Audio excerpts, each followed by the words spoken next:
Thanks for joining us today for this special call with Tony Khan to discuss the upcoming AEW Fighter Fest shows and, of course, the historic All in London this Sunday at Wembley Stadium. So just a few quick housekeeping items in the interest of time and giving opportunities to as many people as we can. Let's try to keep your questions one part questions, not two-part questions. Let's try to keep the questions focused on the upcoming shows this week as well. And of course, as Robin mentioned, make sure your phone is unmuted now. So Tony's got a busy day. He's going to have a busy week. Let's go, Tony. Are you ready? And we're going to open it up for some opening thoughts, and we've got you to the top of the hour. Tony? Sounds great. Thank you very much, Jim. Thanks, everybody, for being here. This is the most exciting week in the history of the company. Certainly, it's going to be the biggest event we've ever had, and it feels like the biggest month ever for our business. And it starts tomorrow on Wednesday Night Dynamite Fighter Fest, and it's going to be a very busy week. I'll try to answer as many questions as I can, and I really just appreciate all of you being here. Thanks for doing this. And with that, Jim, please take it away. Okay. So we're going to start with Phil Strum from the USA Network's Under the Ring, and then Jim Varsalome from the Miami Herald is on deck. Phil, you're up.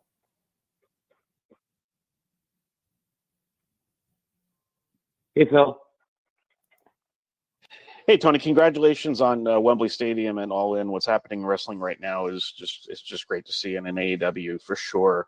I'm interested in learning if you felt Young Bucks versus FTR was ever in jeopardy, and if there was any discipline of Cash Wheeler following his arrest, and also just your thoughts on that match. Thank you.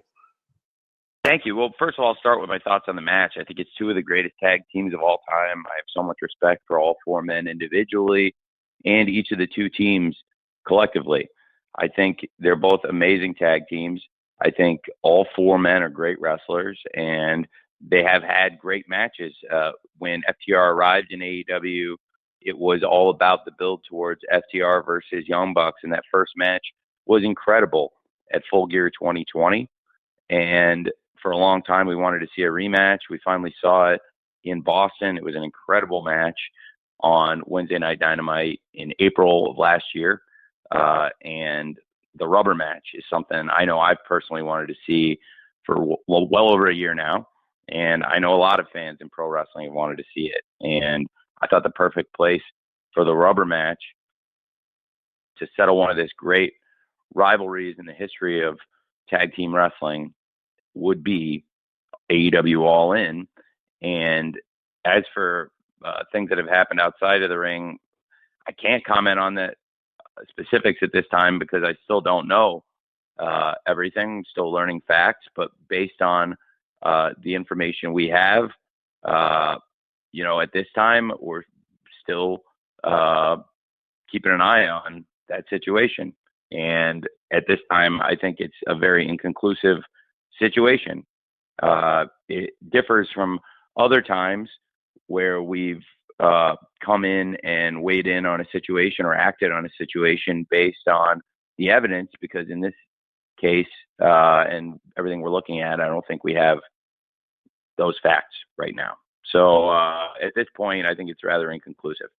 But I do very much look forward to the match, and we'll keep an eye out throughout this weekend as long as it's a pending situation at what's happening. Thank you very much. Thanks, Phil. As promised, next up is Jim Varsalome from the Miami Herald. Steve Fall from 10 Count will follow Jim. Jim, you're up. Thank you all so much. And again, congrats on this All In and the ticket sales and attendance. That's amazing, wonderful, and great for everybody. I'm curious, navigate a little bit to TV. Tony, I know you're an analytics guy, and I'm curious. I'm not all into the analytic part of it, so you might be able to will be able to get a better aspect. When it's something like college football season coming up and you have the shows like Rampage and Collision Friday, Saturday, do you look at the numbers differently during that, or you don't really take that into account, the different seasons of different events that are on? It's a great question. I definitely think we see pro wrestling affected by the competition at times, and certainly the toughest competition in all of television is football. I'm biased towards football since my family owns one of the 32 National Football League teams, but football is the strongest product on television by far in America, and it's the strongest product in the world. And it'll definitely have an effect on people competing with it. In our case, I believe we can do very well and hold in very strong against that competition. I also believe it'll bring more eyeballs to television on Saturdays, and there's going to be more people watching TV on Saturdays, and we can take advantage of that.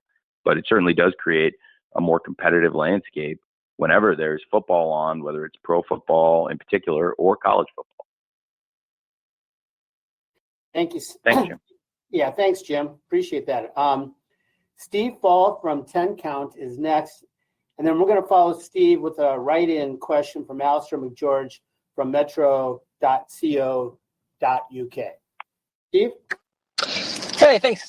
Tony, very pumped for the show this weekend, but how difficult is it for you to put together an all-in card versus an all-out card? Like, who decides on who's going to end up on what card? Because obviously everybody wants to be at Wembley. So is it a difficult decision on where these matches land? Yeah, it's a very difficult decision. I have to make that decision. It's very unpleasant, and people absolutely do. You're completely right. Want to do whatever they can do to be on Wembley, but also there's a great show coming up the following week in another market that's hugely important to AEW, and that's Chicago, the United Center. And there'll be a lot of focus on that show. Certainly, as we come out of All In, there'll be a lot of focus on All Out, and certainly with a big spotlight on All In, it'll provide a great opportunity to promote All Out. Also, the live event weekend is really important. We've got a massive ticket gross right now, obviously a massive ticket gross at Wembley Stadium, which is historic, but also one of our best gates at the United Center. We've got a great crowd coming in for All Out on pay-per-view, and that is a great weekend for us to run the event in Chicago. And on the live gate alone, that's going to be a massively profitable event. So a lot of it is about the real estate that we've carved out for ourselves. And now we found something really special to do All In during the bank holiday weekend on August 27th, this Sunday in London, and then come back for Labor Day weekend in Chicago and have another very profitable live event. So I think there'll be people clamoring to be on All Out as well, but certainly the big priority right now and everybody's focus is All In, and it's with good reason because it's going to be a massive event, absolutely, this Sunday. Thanks, Steve. Thanks, Steve. I've got a write-in question here from Alistair McGeorge, which I'll give you in a minute, Tony, and then John Pollock from Post Wrestling will follow. Alistair McGeorge has a pretty simple question, Tony. What kind of a ticket update can you give us for the Wembley show this Sunday? Well, as of now, we have approximately 80,000 tickets distributed and a gate of close to $10 million. And it is historic. It is by far the biggest gate in AEW's history, and this will be the biggest crowd and the biggest gate in the history of pro wrestling in Europe. And that covers a lot of ground.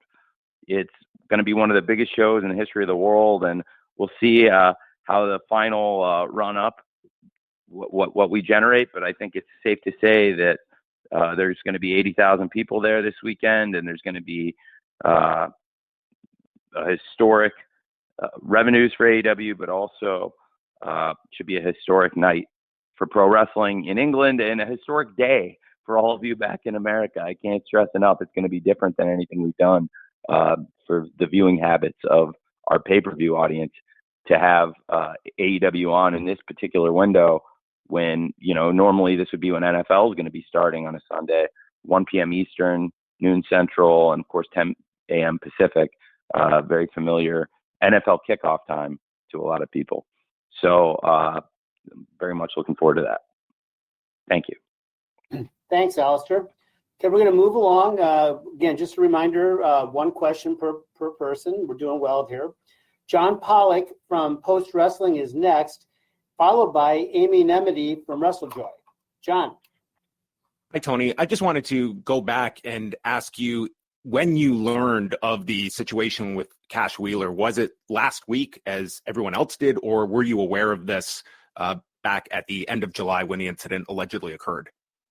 Because of the nature of it, I'll be honest. It's not like I've known for a long time what was going on here, but on the other hand, I have tried to gather all the facts and information, and I still think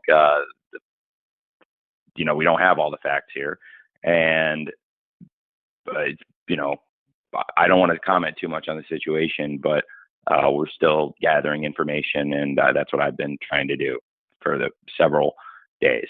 Thanks, John. All right, thanks, John. Amy Nemedy from Russell Joy, you are next, followed by Brandon Thurston from WrestleNomics. Amy. Hi, Tony. Congratulations on this historic event with All In. I want to sort of circle back to the first All In. I've noticed that MJF was in the very first match of the first All In against Matt Cross, and now he will be kicking off the show again with Adam Cole fighting Aussie Open for the ROH tag titles. Then he will be main eventing this show as the world champion against Adam Cole, fighting for, of course, the AEW World Championship. I wanted to know, what was your thought process in booking this card? How much did you consider the first All In, and how many tie-ins you could make on this historic show? Thank you for your time. That's a great question. Well, you've opened me up for several things there, Amy. I appreciate it. Well, I definitely was cognizant that MJF had opened the original All In, and he also was in the first match we ever had at the original Double or Nothing, the Casino Battle Royale that he was featured in and involved with Hangman Page. And there was, of course, MJF on the original All In. We also, as we approached this card, absolutely took that into consideration. But really, I felt like MJF Adam Cole is one of the best stories we've ever told, maybe the best story we've ever told on television. And people are very, very excited about it. People want to know what's coming next with Adam Cole and MJF. And absolutely, that has been our focus as a main event. And I was cognizant of MJF's history with All In, and even before there was an AEW, his involvement with that show. There are definitely some callbacks, to the original All In. I've tried to utilize the footage and video packages and referenced it when I first announced the event would be coming to Wembley Stadium. And in addition to using some of those video and referencing the history of the original All In, we've been using the Is All In graphics when we make an announcement that somebody is going to be participating on the card, or if it's multiple people, that they are all in. And I think people have enjoyed seeing that retro feel. I have taken some amusement as people have wondered why the Elite would be in a trios match on All In when the main event of the original All In was a trios match that featured great wrestlers, and we have another Elite trios match with Kota Ibushi in it, and top members of the Elite faction in a trios match. And I thought that was kind of fun because that was also something from the original All In. Absolutely very excited about the card, and there's some great tie-in to the original show. So many people who participated on the first event are going to be a part of this event too. And I was there 5 years ago, and it was very influential event in pro wrestling. And when I purchased Ring of Honor, one of the things I was very excited about was to own that video in our library now as well. And I'm sure that this event, this coming Sunday, will not only live up to the expectations of the original All In, but take that name, take everything that was built that day, and take it to the next level. Thank you, Amy. Brandon Thurston from WrestleNomics, you are next. Chris Mueller from Bleacher Report, you are on deck. Brandon. Hi, Tony. Thanks for your time today. Hey, Brandon. Looks like All In is going to be among the highest attendances ever, maybe both in terms of paid attendance and total attendance. And as I'm sure you know, there's a lot of controversy around the two shows, at least that you're in the neighborhood of now, WrestleMania 3 and WrestleMania 32. I was wondering if you would be willing, after the show is done and all the tickets are sold, if it does set the record, would you be willing to make the ticket audit or other records available to the media just to minimize the controversy that it feels like is going to be inevitable after the show? I am not sure. I've never been in that position before. So what would WWE, I'm sorry to follow up my question with a question. Brandon, what would WWE do in my position? They would put out a press release and with a number that may include ushers and ticket takers and personnel and things like that. Okay, I'm not sure what I'm going to do yet, but it's fun being in this position for the first time ever. So I'm just wondering. Well, I'll have to take it all into account, and we'll definitely be doing a very thorough audit of the building, and I will get you guys as best as I can an accurate number, as I always do. And I've never been in that particular position before to do that math. So I look forward to announcing an accurate number, and I'm not sure how long it'll take us to come up with it, but I'm very excited to have a good number for you guys on Sunday, and hopefully it'll be a historic number that we can all get excited about. But honestly, whether, wherever it falls, I think it's going to fall certainly as one of the most successful events ever. And, it's not about really nickel and diming. I think it's about packing the stadium, which we have done. And it's a very, very important milestone for us. So I'm very pumped up for it wherever it falls. Thanks, Brandon. Thank you, Brandon. Chris Mueller from Bleacher Report, you are next. Stephanie Chase from Digital Spy follows Chris. Chris? Hey, Tony. Hey, so with Wembley being such a big success already before it even happened, it has to kind of pique your interest in doing international pay-per-views more often. So I'm kind of curious if you had other countries on a list maybe that you're already kind of scouting for future events. Well, it's a great question. We have AEW on in 150 countries around the world now. So there's definitely more opportunities for international events. And this will be a great learning experience for us. We did Forbidden Door in Toronto, which is obviously a lot closer to America. So the logistics were complicated, but they weren't nearly as complicated as what's happening right now, where you've got a good percentage of the AEW production team is not going to be at TV this week. They're going to be in Georgia making it happen. And I'm sorry, excuse me, they're not going to be in Georgia this week. They're going to be in London making it happen. And while we're putting the TV together in Georgia, we're going to have a good percentage of our team in London assembling the set and loading in to Wembley. We'll learn a lot from this, and I expect more international events in the future. As far as where we would go, it's a great question. I'm not sure yet, but certainly it's been a very good year for us with international touring, as our biggest events have actually been these international events with All In and now Forbidden Door, which is going to be another one of our top gates we've ever had. So it's definitely something we want to keep doing. And for a young company like ourselves that launched in America, but launched with a great TV partner overseas in ITV in the UK in particular, this is something I've wanted to do for a long time. And I think the strength of the TV partnership in England that we've implemented from the very beginning before we ever launched helped put us in this position because of the power of ITV in the UK. Thanks, man. Thanks, Chris. Stephanie Chase from Digital Spy is next. Bill Pritchard from WrestleZone will follow Stephanie. Hey, Tony, how are you? I'm well, Stephanie. How are you?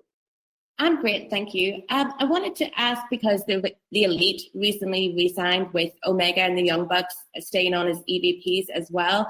How would you define their roles as EVPs now, especially if you compare it to wrestlers such as Chris Jericho and CM Punk, who also appear to do a lot backstage but don't hold any title?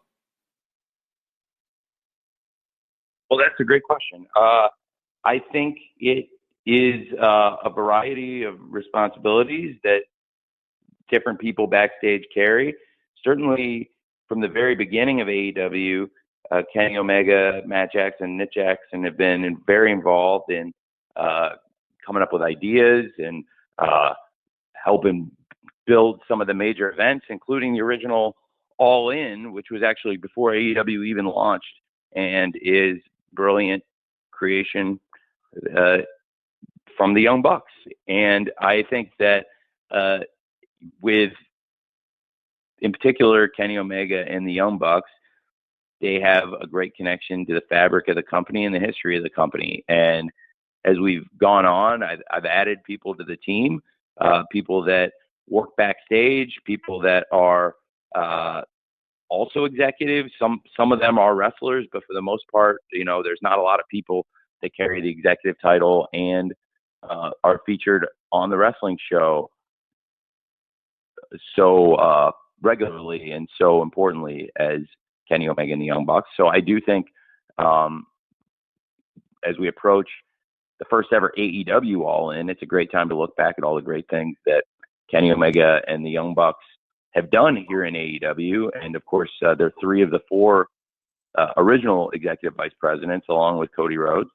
And the four of them put together an event with the original All In that has stood the test of time and captured the imaginations of fans around the world. And based on the success of that original event, I thought that bringing the first ever AEW All In had the potential to be our biggest event ever.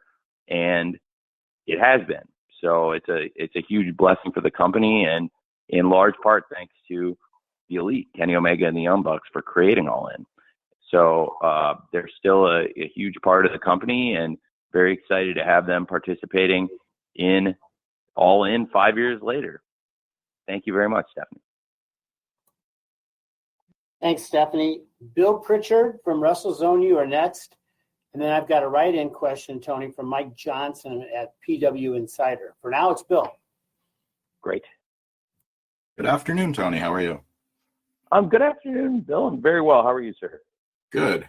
I wanted to ask about the actual match card that's been announced, if you could comment on this being the final card or if anything else could be added. I know, specifically Paul White's kind of teased something with Captain Insano, and there's some other matches that maybe fans expected to be announced that aren't yet. Could you comment on how final, what I think it's 9 matches are? There will be adjustments to the card. Some of them have been planned from the beginning. Some of them are things that we're dealing with on the fly. I would love it if the first thing I wrote down months ago for every pay-per-view card was what actually came to life. It is rarely the case that you put ideas down on paper and then months and months go by and there's no major changes to that set of ideas. I wish that everything in pro wrestling happened in a vacuum and that all of our best ideas, as they played out on paper, didn't get changed up. This has been very challenging, but honestly, I've been through a lot of challenging stuff, and I understand when somebody gets injured. On one hand, you can blame the company for that. I mean, they're fluke things. So if two wrestlers go out and have a match and somebody gets injured in the match doing a wrestling move, look, the company, sure, we put them in the wrestling match. If there's an injury, it is our fault. But on the other hand, anytime we do a show, there's going to be a bunch of wrestling matches, and you have to accept the possibility there may be injuries and things that are going to change the card. There's been a lot of that with this show. What I'm very, very, very, very grateful for is that none of it has involved MJF and Adam Cole, which could have happened. Certainly last year, for example, I lost Adam Cole twice in one summer. Not only did I lose Adam Cole twice in one summer, within the span of 4 days, due to injuries, I lost CM Punk, Bryan Danielson, and Adam Cole, all for extended periods of time within 2 shows that happened 4 days apart. And that would be, or I guess 3 days apart. So within 3 days, I lost Punk, Bryan, and Cole last summer, 22, between Double or Nothing and Dynamite episode 139 at the Forum. And then, that summer it was very challenging. It was already challenging with Kenny Omega being out. MJF had stepped away.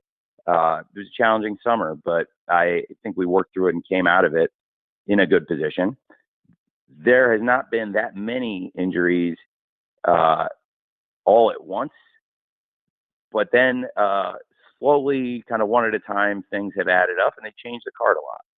So Bryan Danielson was somebody I wanted to have prominently involved in this card as well. Certainly this MJF Adam Cole story has been something that has been in the works. The idea of them as a tag team, and it's just clicked so beautifully. And there are ideas you have on paper that click. And, I love working with MJF and Adam Cole, and their stuff is going so well. I'm so happy. And that has been a real blessing for the company, and I think a real blessing for this pay-per-view. And I will, as I say this, I am now going to knock on wood 10 times that it stays this way. Now, as of right now, I have no reason to believe, as of now, that there will be a status change to the tag team title match. Obviously, we'll keep an eye on that situation. I'm not saying I'm taking it lightly, but as of what I've seen right now, I haven't seen enough to make the change there, and I'm not expecting to, but I will keep an eye on it, and I'm taking that seriously. But it is also one of the most important matches in the history of the company, and I'm very excited about it. And as it stands right now, I think it's going to be one of the greatest tag team matches we've had, and it's certainly one of the greatest nights we've had. So I believe it's very fitting that we have this huge world championship match, MJF versus Adam Cole, that's been building here in AEW literally for months. And this huge world tag team championship that we've been wanting to see for years with Young Bucks versus FTR, and very excited about both those world title matches. Then there's been a lot of other changes throughout the card. Bryan Danielson, who is such an important part of AEW, I had figured in to be in one of the main matches on this show. And losing Bryan Danielson to any wrestling company at any point in history is going to be just very challenging, as it was when we lost him in the past. It's to a completely different injury and really a fluke thing that happened in Forbidden Door that nobody could have predicted. And it's nobody's fault. And then we lost two of our top British stars, Jamie Hayter and Pac, who I wanted to both be very prominently involved in this show. I think it's fair to say that they are the top homegrown, in Jamie Hayter's case, female British star, and probably the top signature male British star of the company in Pac, although I wouldn't say it's completely fair to call Pac homegrown, since he had a lot of experience wrestling on television worldwide before he arrived here. But to lose Bryan Danielson, Pac, and Jamie Hayter, that changed a lot of plans. But we knew that they were all probably going to be out in recent weeks and had time to plan for that. Now I'm going to be honest with you about more stuff. I expect more changes. They were not changes I wanted to make or planned to make. I'm not talking about the aforementioned matches, not the World Championship match or even the World Tag Team title match or any of these other matches that I just brought up. There will probably be some other changes to the card necessitated by things happening in the real world. Stuff, in some cases, stuff that's nobody's fault, but stuff that is not related to the world of professional wrestling. And I am going to try to work through this week to make it as strong as possible without actually making the card hopefully better than it has been. But yeah, there will be changes to the card. I'm planning to add something, and I might have to make some changes within the body of the card as it stands right now. But they're not substantive changes that will change the quality of the show. And I'm very glad that the big matches are in such a good position right now. And also, to be honest, I think you're going to have to stay tuned. And then after you see some changes, whether it's in the scrum after the pay-per-view or whenever, I can talk to you more about when and why I decided to do those. But it's not like they were things that even a week or two I knew about or was expecting to have to change. And that's part of pro wrestling. I've seen some people talking about the way they've the way the show's been built. And I think a lot of people would agree that MJF and Adam Cole, the main event from the very beginning, has had a lot of attention by design. And that has been a bedrock program. And I think with a big wrestling pay-per-view, you want to spend a lot of time building up that main event and have a lot of storytelling. In the case of MJF and Adam Cole, there is a lot of storytelling. And we put up a while back, leading into the MJF and Adam Cole versus FTR tag team match. We had a video we put together that was a kind of a best of or a supercut of all the moments since MJF and Adam Cole first started interacting ahead of their first match, which was a 30-minute draw. And then the things that have happened in the week since as they became an unlikely tag team and very successful and became friends. And as that friendship grew, we followed it closely. It's been really interesting stuff. And we made a supercut of that we posted before their tag team title shot against FTR. And then we recently updated it with everything that's happened, including that match against FTR for the tag team championships, which is a great match on July 29th in Hartford on Collision. And then everything that's happened since then, since July 29th with Adam Cole and MJF leading into this match. It's a fascinating story. And actually the video we posted, I believe, is almost 2 hours long. And so we've got nearly 2 hours of story, just really featuring the best of clips. And there's a lot of information in there. So for anybody who wants to go back and see the story, there's a lot of storytelling, and there really is a lot there. I also put up a video looking back at the history of FTR and Young Bucks because I'm so excited about the match. I'm so excited about the tag team championship being at stake, and these two teams and these four men in this position, Matt, Nick, Dax, and Cash, they've come so far in their careers, and I've followed both teams for a long time before there was an AEW. I'm a huge fan of both teams. It was a dream come true to have that match in Daly's place for the first time ever. I actually sat in Gorilla producing that match, and I had Shaq sitting next to me. I watched it with one of my heroes, and he was blown away by the quality of the match and the quality of that show. And that was one of my greatest nights as a wrestling producer, Full Gear 2020 in Jacksonville. And the energy of the crowd, even though it was a physically distanced crowd and we were only putting 25% capacity in because of COVID restrictions, the people that showed up that night made that a great show, including the fans who came and, of course, the wrestlers who made it a great night of wrestling. And to have FTR versus Young Bucks here, it's a really big deal. And if you look back at some of their history over the years and how far this goes back, it really is a throwback to the old days of Daly's Place. And I think it's going to be a great match. Then, in addition to those history videos we posted with FTR and the Young Bucks and with Adam Cole and MJF, we posted a look at the history with Swerve and Darby Allin. I don't know if they posted it yet. I'm not sure if they have. I actually asked them because I asked for these videos myself, and I had them made to show people some of the storytelling we've been doing. And, you know, so people, in case they missed a week here or there or missed a step in the story, they can catch it. I actually asked them to go back a little further and do an extended cut of the Darby and Swerve, because their story really even goes back to last year when Swerve first came into AEW. He wrestled Darby in an Owen Hart qualifier. We established their friendship with each other. They were involved in the Casino Battle Royale, and it was the first time we saw Swerve with a little bit of questionable character, as albeit it's every man for himself, but he threw out his good friend Darby Allin from behind. Then in the first ever Royal Rampage, he tried to do it again, and Darby caught on, and Darby swerved the swerver this time. And so it showed, I think, they have an interesting friendship and a dynamic that goes pretty far back here in AEW. And it picked back up recently this year in the Blind Eliminator Tag Team Tournament when Orange Cassidy and Darby Allin advanced over Swerve and his former partner Keith.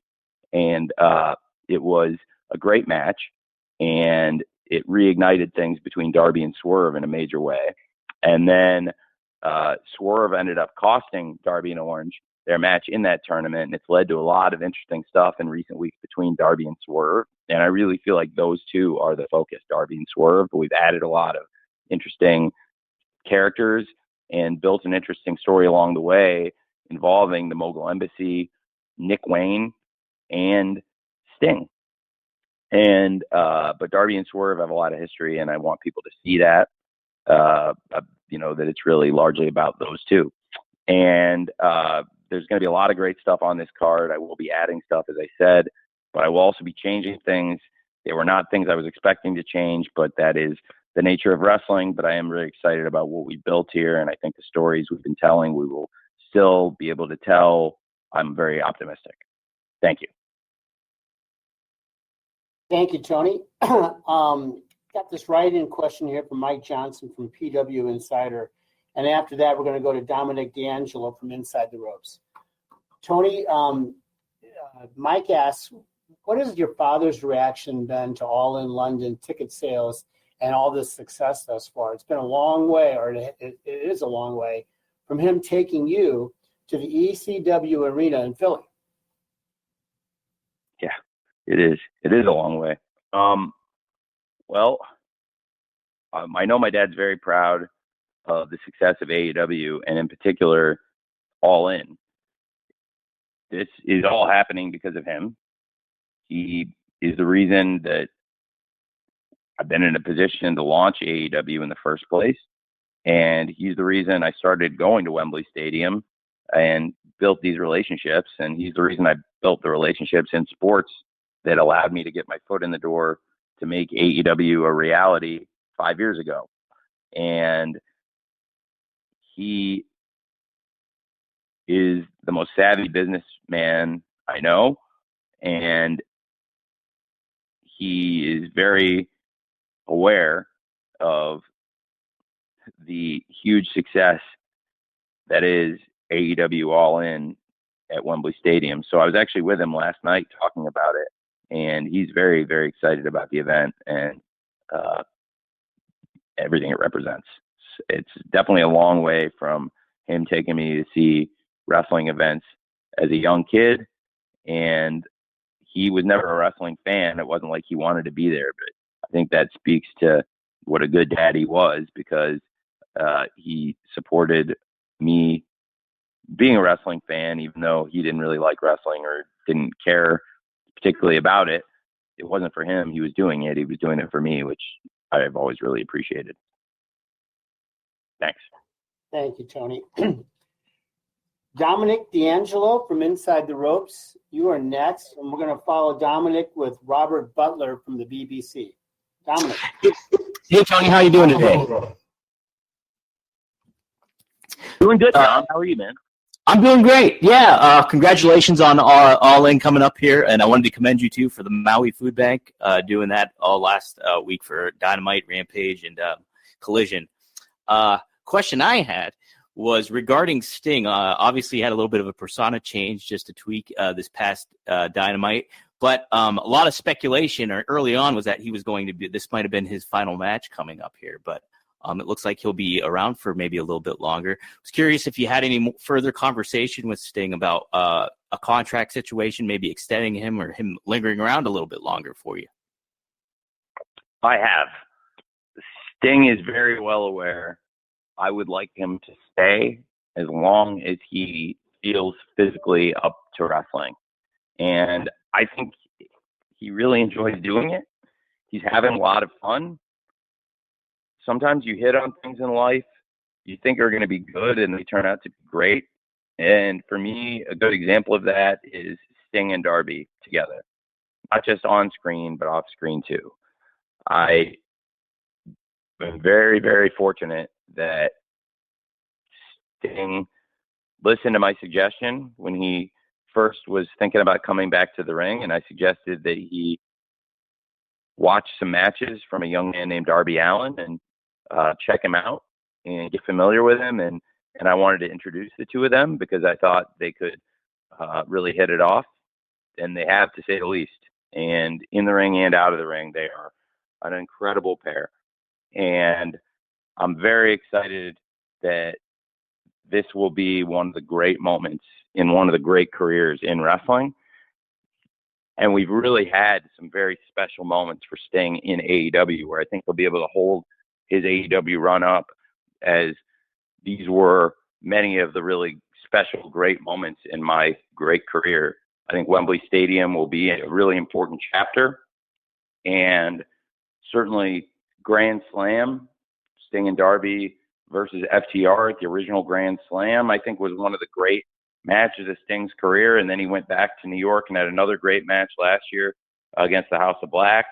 And I really think that so many of the memories we've created here with Sting, I also would include the original Forbidden Door, where Sting and Darby wrestled against the Young Bucks and the Bullet Club. What an amazing match. What a great start it was to the match, too, with Sting jumping out of the shadows onto the Young Bucks. It was an amazing match. And there's been so many great memories for Sting in AEW. I don't want it to end. And I won't be the one to pull the plug on it. So when the time comes, Sting knows he needs to be the one to say, I don't want to do this anymore, because I'm going to let him go as long as he wants. And I want him to stay as long as he can. And it's so important to me that we let Sting finish his career the right way. And he's on this amazing run in AEW. He's undefeated through all these great matches Sting has had. He's built the best winning streak in all of AEW, which to me is befitting of one of the best wrestlers of all time. Thank you very much. Thank you, Dominic. I want to recognize we had a question earlier from a write-in from Steve Herman from the BBC that I believe you've already answered, Tony, but Robert Butler from the BBC has something for you here next. We're going to follow Robert with John Alba from Fight. Robert? Yeah, thanks very much. I'm sure you're aware of how excited everyone is over here in the UK for this show, Tony. Everyone's so pumped for it. I just wanted to talk about Saraya and the impact she's had on the company, and also the fact that she's got this incredible family from just up the road from Wembley Stadium in Norwich, and I know they're going to be there, and her brother Zach has already been part of AEW television, and I know he's doing all he can to get that big break in America. So talk to us about Saraya and her family's impact on the wrestling world. Absolutely. Saraya is a great wrestler. Saraya is a great part of AEW. She's been here for nearly 1 year now. And certainly today, as it stands, this is the biggest moment of her AEW run. And I think it's a big opportunity in her career, one of the biggest. And Saraya's had a great wrestling career. It's been documented, obviously, on film and in print, and it is the stuff of legend. She's part of a tremendous wrestling family. We're excited to have them as part of the event. Just up the road, maybe a little, I think Carroll Road is quite a drive from Wembley Stadium, as I recall. But nevertheless, it is a drive. It's drivable. And I love Wembley Stadium very much, but the place Saraya's from is lovely as well. I think Norwich is great. I've visited Carroll Road. I've gone with Fulham there, and it really enjoyed it, and enjoyed meeting Delia Smith and Stephen Fry and all the people there. And they have a very nice group of people at the football club as well. It's a great town. So Saraya is an amazing story. She's an amazing person, and she's got a great group around her. I think very highly of Saraya and Ruby Soho and Toni Storm, who is also part of this big four-way match for the Women's World Championship that Toni Storm has held twice. And it's a very interesting dynamic what's happening with Saraya and Toni now. And to have the two of them in there, along with two former world champions in Dr. Britt Baker, DMD, and Hikaru Shida, who are arguably the two most successful women's wrestlers ever in AEW. It's a great group. It should be a great match, and certainly there'll be a lot of Saraya's friends and family and fans in the stands on Sunday at Wembley Stadium. Thanks, man. Thank you, Robert. John Alba from Fight, you are next. John will be followed by Michael Shalik from SE Scoops. Hey, Tony. Thanks, Jim, for the time. Thank you, Tony, for the time as well. Congratulations on the big events coming up these next couple of weeks. You have been really vocal, Tony, the past month or so about the streaming potential for AEW in the future, specifically as far as Max is concerned. And I'm sure that leveraging a show like All In into further distribution would be something you guys would have interest in. I'm curious, from your discussions with Warner Brothers Discovery, what lens do they view AEW through as a property? We've heard reports that they're going to repurpose Bleacher Report for the Max platform as a tier. Do they view AEW as a sports-centric program, or does it fall in a different category? I believe we do fall in with sports. We're a very, very prominent live sporting event. We do tremendous ratings. You may have seen a press release that Warner Brothers Discovery put out yesterday afternoon publicizing the success of AEW Dynamite Fight for the Fallen, which was the #1 show on cable in multiple demographics, and among young men was the #2 show on all of television, including network. And Warner Brothers Discovery very excited about the potential of AEW. In the past year, I've been very fortunate to get to spend time with Mr. Zasloff, and Mr. Zasloff is really excited about AEW. I will take it a step further. I saw Mr. Zasloff over the holidays with my father, and I walked up to him and introduced my father to him, and the first thing he said to my dad is, "Your son is effing killing it." So I was very pleased with that and proud of that, and always nice when your boss tells your dad that you're doing a good job. And I believe it's true. I think we're doing a great job, and Warner Brothers Discovery is very pleased with the work we're doing, and I'm just glad that Mr. Zasloff likes what we're doing. I think that bodes really well for everybody at AEW and the future of the company, and hopefully good for the wrestling business to have one of the most powerful people in entertainment taking notice of what we're doing, paying attention, doing it, and trying to create opportunities for us. Thank you. Thank you, John. Okay, we've got time for two more, and we're going to go with Michael Shalik from SE Scoops, and we're going to close with Lee Stewart from Liverpool Live Radio. Michael.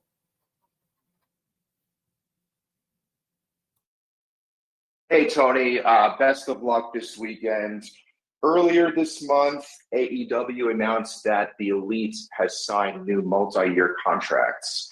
Mark Henry later stated on a radio appearance that Kenny Omega signed for 4 years. So please, you can correct me if that's incorrect. But my question is, did the Young Bucks and Hangman Page re-sign for the same length of time, 4 years? I have to go back and look at the paperwork. I think that the lengths are a little bit different, but the start dates are also a little bit different too. And, people had missed time due to injuries at different points in their contracts. So they were expiring at different points too. So it's not like everybody's deals were expiring on the same day. So I don't think they all end exactly on the same day, but everybody signed a multi-year deal and is going to be here for several years. And I've had really good talks with all of them. I have a lot of respect for them. I'm actually going to be filming something with Kenny later today that I'm really looking forward to, and have really enjoyed. I've always enjoyed spending time with Kenny, but really recently I've really gotten to bond with them a lot and enjoyed it. And the Young Bucks and Hangman Page, I have so much respect for them. We'll be seeing them very soon as well. I'm literally going as soon as I get off this phone to film something with Kenny, though, since you asked about him, it made me think of it. And I am really excited that they're all going to stay. I don't think the dates all match up exactly, but the idea is the same with all 4 deals, that we want them all here to be multiple years in AEW. And that's why we did multi-year deals with all of them. Thank you. Thank you, Michael. Okay, last one is coming as promised from Lee Stewart from Liverpool Live Radio. Lee?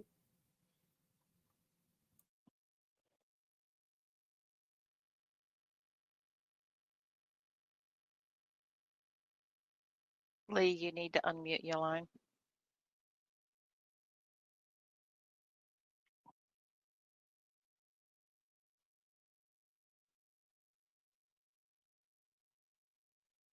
Hello, can you hear me now? Yes. Can hear you now. Yes, sir. Apologies.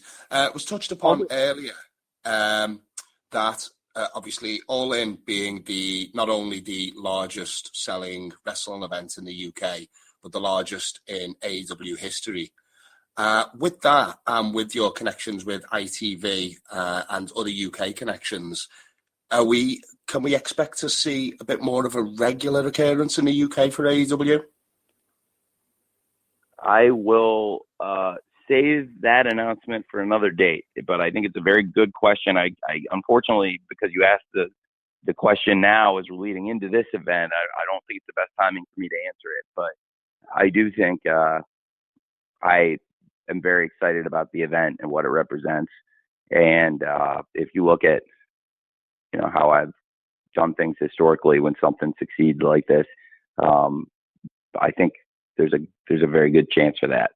And I'm so optimistic about the future of AEW in the UK. We have a great relationship with ITV, as you mentioned. I think they are the perfect partner for AEW Pro Wrestling in England. And they have that history of carrying pro wrestling for decades. And I believe ITV is the channel that is the most closely associated with the history of pro wrestling. So it's very fitting that we have that relationship with ITV. Just as in America, we have that relationship with TBS and TNT, which are channels that have an amazing history of carrying pro wrestling. And in Canada with TSN, that has a great history with wrestling. Well, in England, we have that with ITV, and ITV is also the most powerful commercial channel in the country. And in that partnership, it's really helped us grow the business in the UK and helped us get to the point where we could do something this exciting, where we're expecting 80,000 fans at Wembley Stadium this Sunday for All In. Okay, Lee, thank you. Tony, we got about 60 seconds. Anything you want to close with? No, I really appreciate it, Jim. Thank you for moderating this, and I just want to thank everybody in the wrestling media for taking the time and listening in on this call. I hope I got to answer almost everybody's question, and if you didn't get one in, please keep coming. I will try to get you in, and also please come to the shows. Anybody who comes to the pay-per-view scrum, I always try to make sure if you're there that you get at least one question answered, and I look forward to seeing a lot of you soon, hopefully either in London or in Chicago or another show in the future. As I mentioned, there will still be some changes to the card, but the substance of the card and the essence of the card will not only remain intact, but I think they will get better in the days to come as a result of necessitated things I will do. And I know we're all really looking forward to the show. I in particular looking forward to MJF versus Adam Cole, FTR versus Young Bucks, and hopefully one of the best nights of pro wrestling in the history of AEW. Thank you very much. I know that we've had a lot of great shows. This is going to be unlike anything we've ever done. I believe in addition to a great night of pro wrestling, this will be the most memorable night overall as a company that we've ever had. And it may stand the test of time as the one people always point to. And it wouldn't be possible without all of you. So thank you very much, all of you who attended this and everybody who covers AEW and gives us the opportunity to do something that is, to me, a dream come true. And this show in particular is the embodiment of that dream. Nobody ever would have thought this was possible. Believe it or not, this isn't the first show I've ever drawn up to go to play at Wembley Stadium. I've been, as a fan, I'd wrote wrestling shows for years, and one of my real dreams was always to do a Wembley show. And thanks all of you and all the great wrestlers in AEW. We're going to make it come true this Sunday. So thank you very much. All right. That's wonderful. Thanks, Tony. Well, as Tony said, we're now at the end of our time, so we're going to be distributing the audio recording here to all the attendees shortly. So again, on behalf of Tony and everybody at AEW, thanks for being part of today's call, and especially for all you do to bring professional wrestling to fans worldwide. We're looking forward to seeing you this week for AEW Fighter Fest in Duluth, and of course in London on Sunday for AEW All in London at Wembley Stadium. So thanks again very much, and have a great day.